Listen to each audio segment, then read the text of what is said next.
ഇനിയുള്ള കാലത്തുണ്ടാകാൻ പോകുന്നത് ഭക്ഷ്യ പ്രതിസന്ധിയൊന്നുമല്ല, ആരോഗ്യ പ്രതിസന്ധി ആയിരിക്കും എന്നുള്ളത് അന്നേ പറഞ്ഞതാണ്. കാര്യം ഭക്ഷ്യ പ്രതിസന്ധി പരിഹരിക്കാനുള്ള മെഷീനറീസ് ഒക്കെ അല്ലെങ്കിൽ അതിനുള്ള ടെക്നോളജിയൊക്കെ ഡെവലപ്പ് ചെയ്ത് കഴിഞ്ഞു. പക്ഷേ ആരോഗ്യ പ്രതിസന്ധി പരിഹരിക്കണമെന്നുണ്ടെങ്കിൽ നല്ല ഭക്ഷണം കൊണ്ട് മാത്രമേ സാധ്യമാവുകയുള്ളൂ.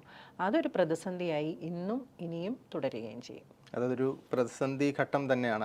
ആ പ്രതിസന്ധി അതിൻ്റെ ഒരു സൈഡ് എഫക്റ്റ് പോലെ തന്നെയാണോ നമ്മുടെ, അതായത് നാച്ചുറൽ എഡിബിൾസ് എന്ന പ്രസ്ഥാനത്തെയും ബാധിച്ചിരിക്കുന്നത്? ആ പ്രതിസന്ധി അഡ്രസ്സ് ചെയ്തത് കൊണ്ടാണോ അങ്ങനെ സാധിച്ചത്? അതെ, നമ്മൾ ഇപ്പോൾ ഒരു കുട്ടി നമ്മുടെ വീട്ടിൽ ജനിച്ച് വളരുന്ന ഒരു ഘട്ടത്തിലും അവനോടോ അവളോടോ നമ്മൾ സമത്വവും വിദ്യാഭ്യാസം കൊണ്ടുള്ള ഗുണങ്ങൾ അല്ലെങ്കിൽ സാമൂഹ്യമായ ബോധം ഉണ്ടാക്കുന്നതിൽ എവിടെയും നല്ല ഭക്ഷണം കഴിക്കണമെന്നൊരാശയം നമ്മൾ ഒരു കുട്ടിയിലേക്ക് കൊടുക്കുന്നില്ല. വളർന്നു വരുന്ന ഒരു സാഹചര്യത്തിലും ഒരു വിദ്യാഭ്യാസ സമ്പ്രദായത്തിലും ഒരു സിലബസിലും ഫുഡ് എന്ന് പറയുന്നത് ആരോഗ്യമായി ബന്ധപ്പെട്ടതാണെന്ന് പഠിപ്പിക്കുന്നുമില്ല, അല്ലേ?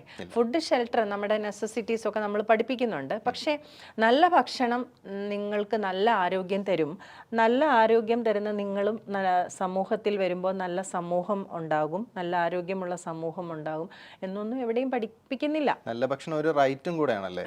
അതിപ്പോൾ ഹൈക്കോടതി പറഞ്ഞു, സർക്കാരുകൾ നല്ല ഭക്ഷണം അവരുടെ ജനതയ്ക്ക് കൊടുക്കുന്നത് ഉറപ്പുവരുത്തേണ്ട ഉത്തരവാദിത്വം ഉണ്ടെന്ന് പറയുന്നു. ഒരു മൗലികാവകാശമാണ്. പക്ഷെ അതിന്റെ നീക്കങ്ങളിലൊക്കെ പരാജയപ്പെടുക സത്യത്തിൽ സർക്കാരും ചെയ്യുന്നത്. കാര്യം അതിനൊക്കെ ഒരു പരിധിയുണ്ട്. അവർക്കും ഇടപെടാൻ മേലാത്ത പോലെ തന്നെ ഇവിടെ അൾട്രേഷനും ഈ പറയുന്ന പോലെ മായം കലർത്തലും എല്ലാം ഉണ്ട്.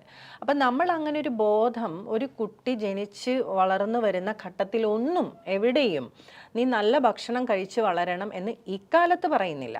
കുറച്ച് മുന്നേ വരെയൊക്കെ അങ്ങനെ ബോധം കുട്ടികൾക്ക് കൊടുക്കുന്നുണ്ട്. വഴി പോകുമ്പോൾ അതും ഇതൊന്നും വാങ്ങിച്ച് തിന്നേക്കരുത്, കടപ്പലഹാരം തിന്നരുത്, അല്ലെങ്കിൽ നമ്മൾ അന്ന് അതിനുള്ള പൈസയും ഇല്ലല്ലോ നമ്മുടെ കയ്യിൽ. അപ്പം നമ്മൾ അങ്ങനെ കഴിക്കുന്നില്ല. അപ്പം ശരിക്കും പറഞ്ഞാൽ ഇതൊരു കുടുംബത്തിൽ നിന്നും കുടുംബമായി ഉണ്ടാക്കി കൊണ്ടുവരേണ്ട ഒരു ബോധമാണ്.